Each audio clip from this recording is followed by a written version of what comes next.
Kalau bisnis itu kan dalam keuntungan materi tidak perlu dicari, dan kalau saya tidak saya jadikan prioritas. Itu sudah otomatis, Mas. Iya, tapi non materi keuntungan kita banyak, Mas. Kita itu senang melihat petani bisa memiliki alat, terbantu saat panen. Mindsetnya itu ya itu tadi, Mas, saya pengennya itu bisa bermanfaat bagi banyak orang. Tapi kalau di perusahaan kan bermanfaat bagi bosnya, gitu kan. Kalau yang pengusaha itu ya pengennya tuh ke halayak luas. Yang namanya yang rusak harga, Mas, menurut saya itu kalau kita memang jualnya itu rugi. Pertanyaannya, saya yang rusak harga apa yang sananya cari untung kebanyakan? Ya masa kalau orang namanya jualan kan carinya untung loh.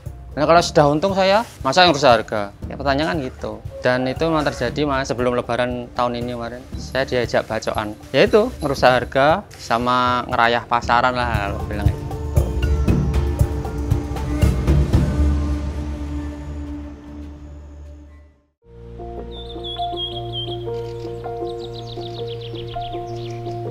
Assalamualaikum warahmatullahi wabarakatuh.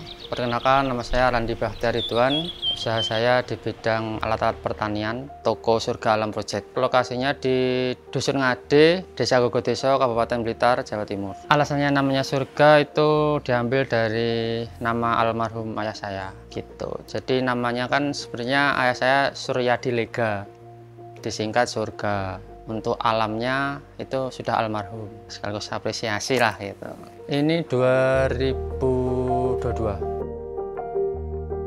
Daerah sini kan banyak pertanian toh, Mas.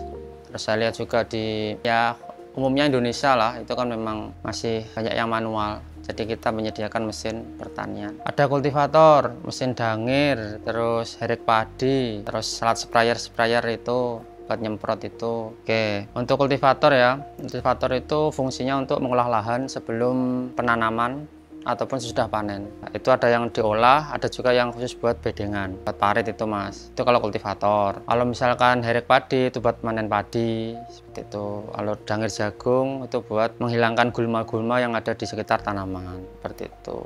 Untuk marketnya ya kita memang perlu pengenalan, Mas. Sebenarnya problemnya itu di sini tuh gini, Mas. Sebenarnya udah banyak lah orang yang tahu lah.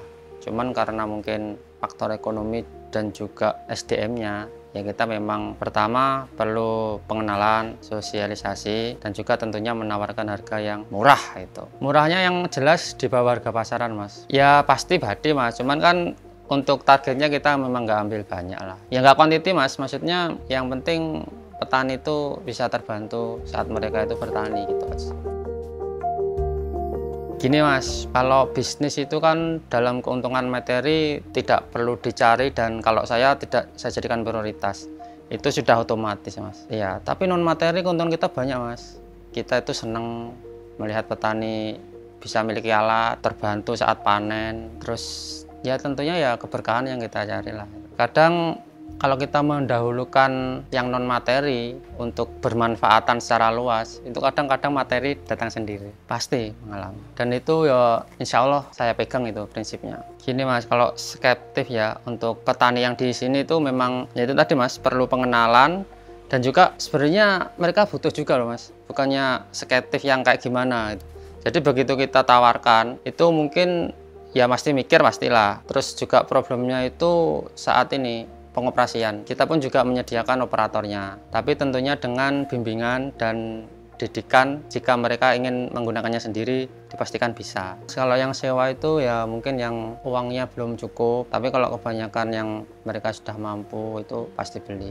Semua petani, Mas, petani padi, terus jagung, tebu, terus juga petani yang kayak sayuran-sayuran itu.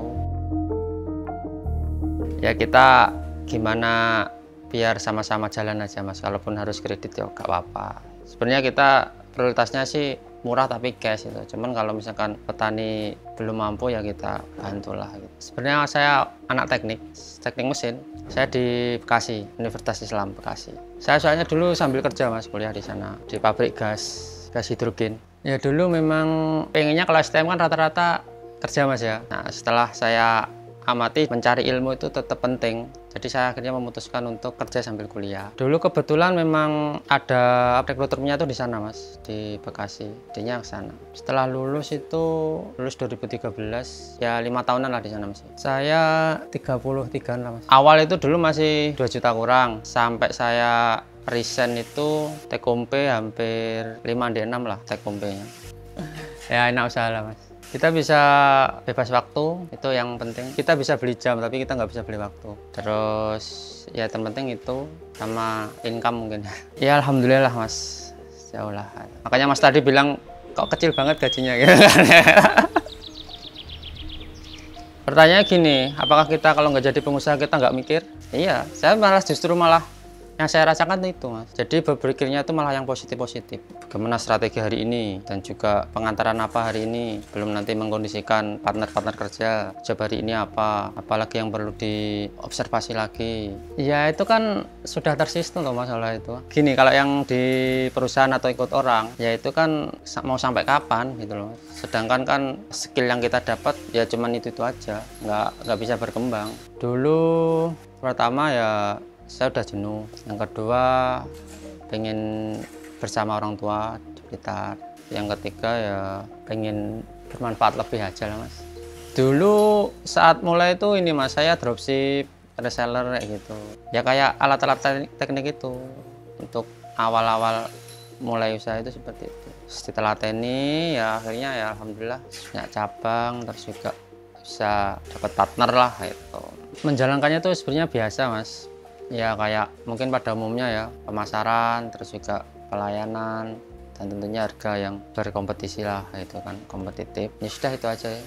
Ya kalau media sosial ya kayak Facebook, YouTube kayak gitu. Terus kalau mungkin yang offline ya canvassing, terus tadi pengenalan langsung ke lapangan dan sebagainya. Itu yang signifikan sih dari ini Mas, mulut ke mulut. Sekarang ada yang orang beli ya, nanti tetangganya tahu, wah beli di mana, ke sini, kadang dianterin tuh, nanti dapat fee yang ngantar ke sini.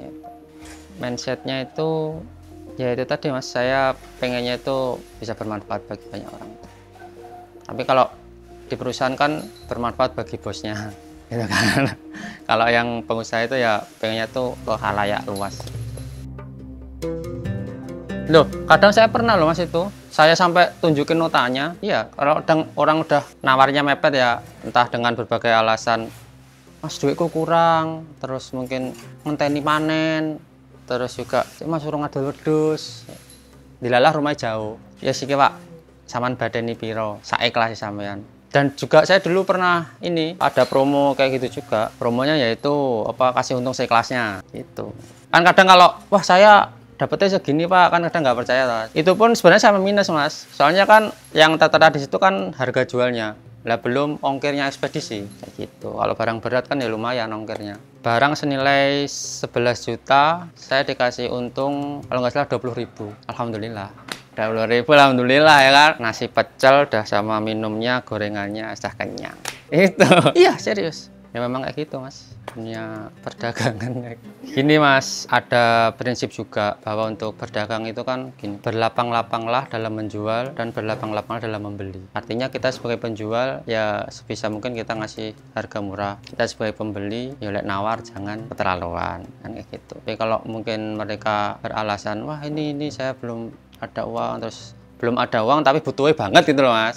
Ya sudah, sini Pak, notanya segini, silakan kasih untung seikhlasnya. Bahkan saya kadang menawarkan bagi yang hobi jualan untuk jadi reseller, masih bisa Mas untuk diulak lagi itu masih. Lah mosok toh ya, sudah sebelum ke sini bisa survei harga dulu. Makanya kan sekarang kan untuk harga kan bisa dilihat di marketplace, di Shopee kan itu dengan merek yang sama mungkin nggak apa-apa.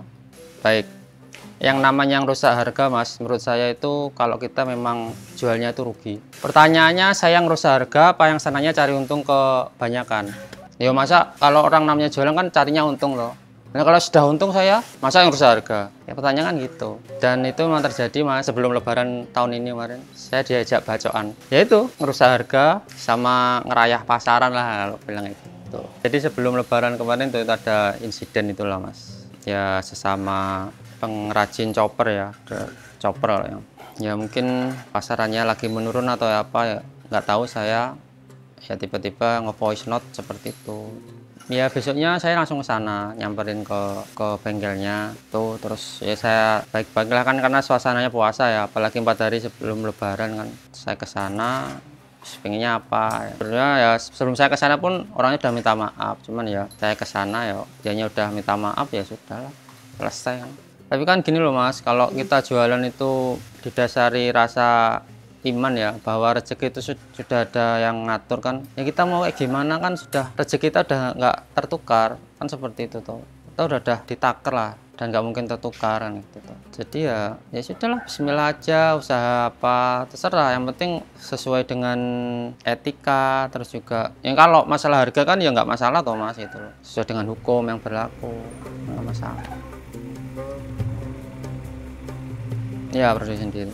Ada bengkelnya? Bengkelnya ada, cuman sekarang saya bikin terpisah Mas, untuk pengelasan, perakitan, stok, display, pemasaran itu sendiri-sendiri di daerah Hitan lah Mas. Ada beberapa tempat sih memang, paling dekat itu daerah Talun. Sebulan itu kalau untuk yang kultivator itu ya kurang lebih ya sekitar 50-an lah. Wah banyak Mas, semua alat, iya ratusan. Semua alat pertanian dan peternakan itu, dan kita soalnya seluruh Indonesia Mas. Setiap pengambilan JNT itu saya upload di channel kita, ada yang Surga Alam dan mungkin WA status saya update itu. Jadi setiap begitu pengambilan atau pengantaran saya review, saya sebutkan tanggal, itu memang update. Per sekali kirim 1 bulan itu Mas, kalau yang kultivator gitu loh. Kalau sekali kirim biasanya ya 15, 18, 20. Hari ini tadi aja yang chopper ya, chopper itu sekitar 20-an, sama kultivator sekitar 5. Ya kurang lebih seperti itulah hitung-hitungannya. Kita ada garansi dari toko, ada garansi resmi seperti itu. Kalau garansi toko itu biasanya 1 bulan, kalau garansi resmi itu macam-macam Mas. Kan ada tertera yang di buku garansi kan, ada yang 6 bulan, ada yang setahun gitu. Garansi ya untuk itu biasanya saya arahkan ke bengkel terdekat, nanti untuk biaya penggantiannya itu saya ganti. Atau kalau misalkan yang nggak bisa, nanti bisa via video call dipandu teknisi kita, seperti itu. Nah kalaupun setelah masa garansi habis, biasanya kan ada spare part yang perlu diganti, kita bisa kirim langsung dari sini kalau misalkan memang di sana nggak ada, seperti itu. Itu tadi Mas, sebelumnya kan ya itu karena saya anak teknik, terus juga ya searching di media sosial itu sudah gampang lah kalau saya. Terus sama kadang dikirimin supplier ada mesin baru gitu. Saya ya Facebook, YouTube itu, WA, TikTok, Instagram nggak kepegang Instagram. Kontennya itu ya edukasi Mas, lebih ke edukasi untuk penggunaan alatnya, fungsinya, perawatannya. Ya bisa dilihat langsung ke ini kok, ke YouTube channel saya Berkah General, Surga Alam. Pure semua edukasi. Ya kalau saya sebagai marketing ya pasti bilang kayak gitu Mas. Cuman kan kembali lagi ke konsumen untuk apa areanya itu ideal nggak kan kayak gitu. Karena kan saya barang baru, masuk, wah ini alatnya elek ini, kan ya nggak payu nanti. Gitu. Ya senengnya dapat untung, bisa berinteraksi dengan banyak orang, bermanfaat itu, dan masih banyak lagi lah. Peternak saya sudah Mas, ya itu di belakang ada kambing, domba, tapi kayaknya kalau bebarengan kayaknya nggak bisa ini deh maksimal, harus memang fokus salah satu. Kalau petani kayak saya nggak bakat Mas, terus petani pacong kayak gitu untuk pakan ternak gitu, yang semudah itu aja saya nggak bisa ngerawat itu, nggak telaten ngerawat itu. Apalagi kalau yang misalnya kayak jagung, padi ya itu malah serakar karuan ya. Yo sedih ya pasti ada lah Mas sedihnya itu mungkin ini pas lagi sepi, karena mungkin segmen pasar lagi ya, mungkin karena kayak COVID kemarin. Kalau sepi itu biasanya mungkin tanggal tua. Tanggal tua ya kan, terus rada sepi gitu. Dulu awalnya tuh dari Bekasi Mas, memang yang pas saya merantau itu kan, saya dulu tuh kalau tentang religi itu memang kayak pengen selalu belajar itu loh Mas. Dulu pernah Mas di Bekasi itu ya ada musola yang berdekatan, kadang saya sholatnya di musola yang A, kadang satu di B, yang kebetulan tuh apa ya, mungkin kalau orang kita ininya beda mazhab atau gimana itu loh Mas, beda tata cara gitu loh Mas. Saya sampai segitunya, kenapa kok mereka itu beda itu loh Mas, cara melakukan ibadahnya kan seperti itu. Nah di situ saya ya belajar ya, ternyata gimana ya, Islam itu kan agamanya Gusti Allah itu Mas. Dan Gusti Allah sudah menunjuk seorang teladan yaitu Nabi Muhammad kan itu. Ya sebisa mungkin kita ke sana lah itu loh Mas. Saya belajarnya itu yang benar-benar jadi pengen belajar untuk meniru apa yang telah Allah tetapkan teladannya itu seperti apa. Alhamdulillah. Kalau kakek saya itu walaupun orang jadul itu alhamdulillah sudah agamanya baik lah Mas itu loh, mengenal. Dulu awalnya ke fashion kan, saya suruh ngitungin duit aja kan, lama-lama ikut ke teknik. Saya suruh jadi ngitungin duit, akhirnya ya sudahlah, perlahan-lahan ikut sini. Banyak sekarang Mas, follow up konsumen, terus juga pengaturan pengiriman. Saya yang sekarang lebih mencari DD itu Mas, tapi tetap saya pantau gitu. Terus pembukuan, ya dari relasi, saya relasi. Ya sambil belajar lah Mas. Nggak ada Mas, nggak punya siasat ya. Pokoknya jualan aja. Yang saya pegang itu 9 dari 10 pintu rezeki ada di berniaga. Sudah. Masalah payu ndak payu itu urusannya yang di atas Mas. Iya saya kalau pegang yang Mas tadi bilang wah nanti nggak payu piye karena sudah konsumen sudah pada punya itu lah kurang lebihnya. Ya aku nggak jadi jualan Mas kayak gitu. Berpikiran seperti itu. Nah itu mungkin salah satu mindset yang Mas tanyakan tadi harus dibuang seperti ketakutan. Gini, kayak kita marketing, kayak ini kan kita hanya ikhtiar Mas. Tapi yang memutuskan untuk dianya beli atau enggak, yang menggerakkan hati siapa? Nah, tetap Allah gitu. Ya situ. Serius Mas, serius. Saya kalau pegang itu, wah nanti udah pada orang punya, enggak payu piye, enggak jalan Mas. Ya pasti kalau itu Mas. Contoh ini Mas, engine ya, ini kemarin baru nyampe, padahal stok masih banyak. Bismillah saja. Ya itu mungkin salah satu mental yang harus dibentuk seperti itu. Mental, mindset. Tapi kadang gini Mas, saya juga menoleh ke belakang. Di saya juga kula anaknya, alhamdulillah yontek. Jadi hanya semakin berani loh Mas untuk itu. Wah bismillah. Sebenarnya yang jadi tantangan tuh bagaimana kita istiqomah dan juga usaha kita itu bisa berlangsung lama itu. Mungkin targetnya bisa 100 tahun atau 200 tahun. Gimana caranya? Kalau masalah laku nggak laku itu kalau saya malah sekarang loh ya, kalau bukan awal dulu memang kayak gitulah. Dan kalau sekarang udah lewat lah itu. Alhamdulillah. Ya banyak Mas, selain tenaga itu kita mempercepat waktu yang jelas. Waktu kita lebih cepat. Ya seharusnya misalnya nyangkul berapa hektar mungkin ya. Dengan pakai mesin sudah berapa? Itu yang pertama. Yang kedua, lebih efisien di biaya. Sekarang ya cari pekerja untuk dangir manual nyangkul itu juga susah loh Mas. Tapi dengan kita punya mesin, kita bisa mungkin kerjakan sendiri. Yang manual seharusnya butuh 10 orang, bisa dipangkas jadi 2 orang seperti itu. Terus juga ya itulah efisiensi lah intinya Mas. Ada yang 1 hektar, kita bisa menyesuaikan loh Mas kalau itu. Nah, 1 seru kan simple loh Mas, kecil loh. Yang hektar-hektar itu kan malah kita bisa menyesuaikan. Yang alat besar atau itu bisa, insya Allah bisa. Sebenarnya kalau untuk alatnya itu kita menyesuaikan order diimportir itu Mas. Kalau untuk yang custom itu mungkin kayak aksesorisnya. Misalkan ada kebutuhan roda besi yang ukuran besar, kita bisa buatkan. Terus garu yang seperti apa itu bisa. Kedepannya simpel sih Mas kalau itu. Pengennya sih usahanya berkah, berlimpah. Masih tetap aja Mas. Tidak muluk-muluk. Ya intinya ya itu tadi lah istiqomah, jualan, berbisnis. Untuk hasilnya ya kita pasrahkan sama Allah. Saya Randi Bahtiar Ridwan dari Surga Alam Project yang beralamat di Dusun Ngade, Desa Gogodeso, Kabupaten Blitar, Jawa Timur. Terima kasih. Wassalamualaikum warahmatullahi wabarakatuh.